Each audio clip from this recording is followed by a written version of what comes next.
semuanya, nama saya Evelyn Adinda Elma Kalista. Di video kali ini saya akan melakukan praktikum fisiologi tumbuhan acara keempat yang berjudul pengenalan pupuk, transportasi air pada tumbuhan, dan hidroponik. Tujuan dilakukan praktikum ini adalah untuk mengetahui berbagai jenis pupuk, mengetahui prinsip hidroponik sederhana, dan membuktikan adanya transportasi air pada tumbuhan.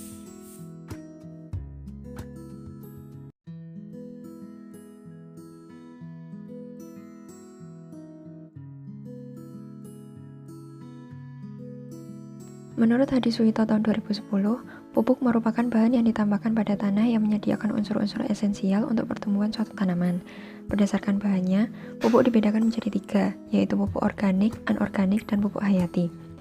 Menurut Rizal dan Halim tahun 2020, pupuk organik merupakan pupuk yang dibuat dari proses pelapukan senyawa organik seperti hewan, tanaman, dan kotoran. Pupuk anorganik merupakan pupuk yang dibuat dari zat kimia atau senyawa anorganik. Menurut Sutanto tahun 2002 dalam Sinulinga dan kawan-kawan tahun 2015, pupuk hayati merupakan pupuk yang terdiri dari mikroorganisme tertentu untuk menyediakan unsur hara dan membantu proses pertumbuhan suatu tanaman, yaitu dengan cara menambahkan nitrogen dan membantu tersedianya fosfor dari tanah. Pupuk TSP memiliki warna abu-abu dan berbentuk butiran, sedangkan pupuk urea memiliki warna putih dan berbentuk butiran kristal. Hal ini sesuai dengan teori Astuti dan kawan-kawan tahun 2017 yang menyatakan bahwa pupuk TSP berwarna abu-abu dan berbentuk butiran kasar, dan pupuk urea berwarna putih dan berbentuk butiran kristal. Pupuk KCl berwarna merah pucat. Hal ini sesuai dengan teori Trubus tahun 2011 yang menyatakan bahwa pupuk KCl berwarna merah pucat. Pupuk KCl memiliki bentuk butiran kristal. Hal ini sesuai dengan teori Zaini dan kawan-kawan tahun 2018 yang menyatakan bahwa pupuk KCl termasuk dalam pupuk K yang berbentuk butiran kristal. Pupuk gandasil D berbentuk serbuk. Hal ini sesuai dengan teori Hastuti dan kawan-kawan tahun 2016 yang menyatakan bahwa pupuk gandasil D memiliki bentuk berupa serbuk. Pupuk gandasil B berbentuk serbuk juga. Hal ini sesuai dengan teori Bulan dan kawan-kawan tahun 2016 yang menyatakan bahwa pupuk gandasil B merupakan pupuk anorganik dengan bentuk serbuk. Warna pupuk gandasil D adalah hijau, sedangkan gandasil B adalah merah muda. Hal ini sesuai dengan teori Agromedia tahun 2007 yang menyatakan bahwa pupuk gandasil D merupakan pupuk dengan warna hijau, sedangkan gandasil B dengan warna merah muda. Pupuk kompos memiliki warna coklat dan memiliki bentuk tidak beraturan. Hal ini sesuai dengan teori Sastra Diharja tahun 2007 yang menyatakan bahwa pupuk kompos berwarna coklat. Hal ini juga sesuai dengan teori Wahyono dan kawan-kawan tahun 2003 dalam Ayunin dan kawan-kawan tahun 2016 yang menyatakan bahwa pupuk kompos berbentuk remah-remah dan hancur. Pupuk E4 memiliki bentuk cair. Hal ini sesuai dengan teori Farudin dan Zulfahri tahun 2019 yang menyatakan bahwa pupuk E4 merupakan larutan yang berisi mikroorganisme fermentasi dengan jumlah yang sangat banyak. Pupuk E4 memiliki warna coklat. Hal ini sesuai dengan teori Yuniwati dan Padulimba tahun 2012 yang menyatakan bahwa pupuk E4 memiliki warna kecoklatan. Alat dan bahan yang digunakan yaitu pisau, pipet tetes, wadah, sawi putih, air, dan pewarna yang berjumlah 3 warna. Masing-masing pewarna dilarutkan sebanyak 10 tetes dalam wadah. Pewarna yang digunakan yaitu pewarna makanan, karena molekul yang ada di pewarna makanan mudah larut dan mudah diserap oleh tumbuhan. Pewarnaan dilakukan melalui tangkai atau batang dari sawi putih dengan memanfaatkan proses transportasi dari tanaman. Bagian pangkal sawi dipotong, kemudian masing-masing sawi dimasukkan dalam air yang sudah diberi pewarna. Masing-masing sawi diamati dan difoto setiap 6 jam dan 24 jam.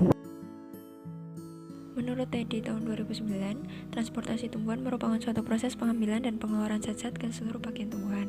Transportasi air pada tumbuhan tingkat tinggi dilakukan oleh xilem dan floem. Sawi putih dapat berubah warna setelah direndam dalam air yang diberi pewarna makanan selama 6 dan 24 jam. Sawi yang diberi pewarna kuning berubah menjadi kuning, yang diberi warna oranye berubah warna menjadi oranye, dan yang diberi warna ungu berubah warna menjadi ungu. Hal ini terjadi karena adanya proses pengangkutan air yang dilakukan oleh xilem yang kemudian diedarkan ke seluruh bagian sawi.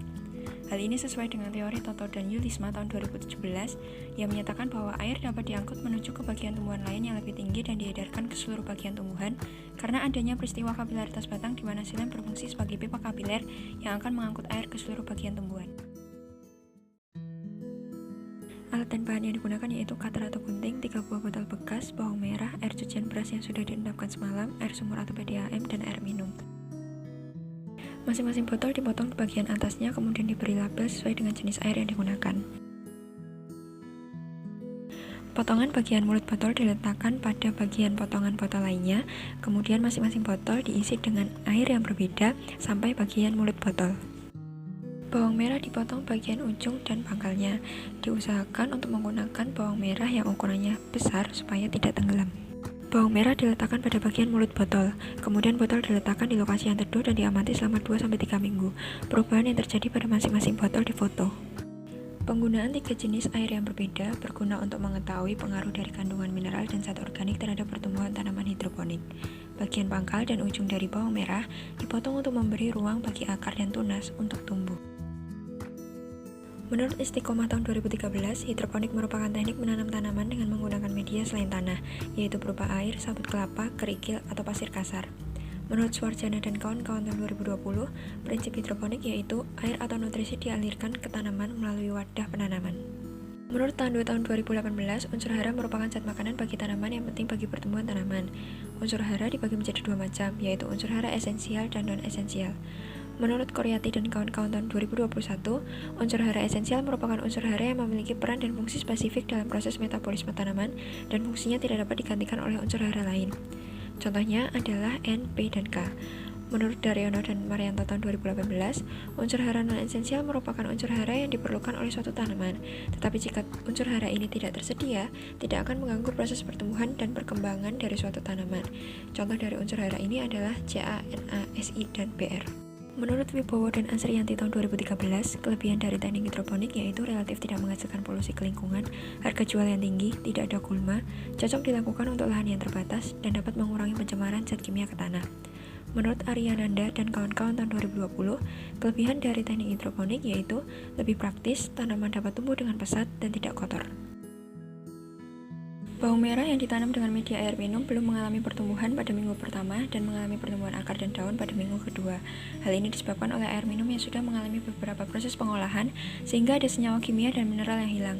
Hal ini sesuai dengan teori Musli dan Freitas tahun 2016 yang menyatakan bahwa air minum merupakan air yang sudah mengalami beberapa proses pengolahan sehingga tidak mengandung senyawa kimia. Akar dan daun dari bawang merah dapat tumbuh disebabkan oleh lokasi bawang merah yang diletakkan di tempat yang terkena sinar matahari, di mana sinar matahari berperan dalam proses fotosintesis sehingga bawang merah mengalami pertumbuhan. Hal ini sesuai dengan teori Rukmana tahun 2002 yang menyatakan bahwa bawang merah akan tumbuh dengan baik pada area terbuka dengan penyinaran yang cukup minimal 70% intensitas cahaya matahari, di mana cahaya matahari ini berperan penting terutama dalam proses fotosintesis. Bawang merah yang ditanam dengan media air sumur mengalami pertumbuhan akar pada minggu pertama dan kedua. Hal ini disebabkan oleh air sumur yang masih mengandung berbagai jenis mineral dan senyawa kimia yang dapat dijadikan nutrisi untuk pertumbuhan tanaman hidroponik, dan lokasi bawang merah yang diletakkan di tempat yang terkena sinar matahari, di mana sinar matahari berperan dalam proses fotosintesis, sehingga bawang merah mengalami pertumbuhan. Hal ini sesuai dengan teori Rukmana tahun 2002 yang menyatakan bahwa bawang merah akan tumbuh dengan baik pada area terbuka dengan penyinaran yang cukup minimal 70% intensitas cahaya matahari, di mana cahaya matahari ini akan berperan penting terutama dalam proses fotosintesis. Tunas dari bawang merah tidak tumbuh karena adanya pemotongan ujung bawang merah yang terlalu lebar. Hal ini sesuai dengan teori Wibowo dan Asriyanti tahun 2013 yang menyatakan bahwa salah satu kekurangan teknik hidroponik yaitu jika terdapat kesalahan pada sistem dan proses penanaman akan menyebabkan tanaman tidak tumbuh dengan baik. Menurut Sitinjak dan kawan-kawan tahun 2018, air cucian beras merupakan limbah yang diperoleh dari proses pembersihan beras yang akan dimasak. Air cucian beras dapat digunakan sebagai pupuk organik cair, dan air ini mengandung vitamin B1, sulfur, magnesium, kalium, karbohidrat, fosfor, nitrogen, dan besi. Kandungan unsur hara yang terdapat pada air cucian beras dapat memicu tumbuhnya akar. Bawang merah yang ditanam dengan media air cucian beras ini tidak menunjukkan adanya pertumbuhan akar dan tunas.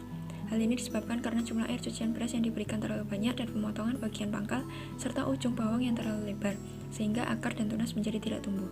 Hal ini sesuai dengan teori Wardiah dan kawan-kawan tahun 2014 yang menyatakan bahwa pemberian air cucian beras yang berlebihan akan menghambat pertumbuhan tanaman.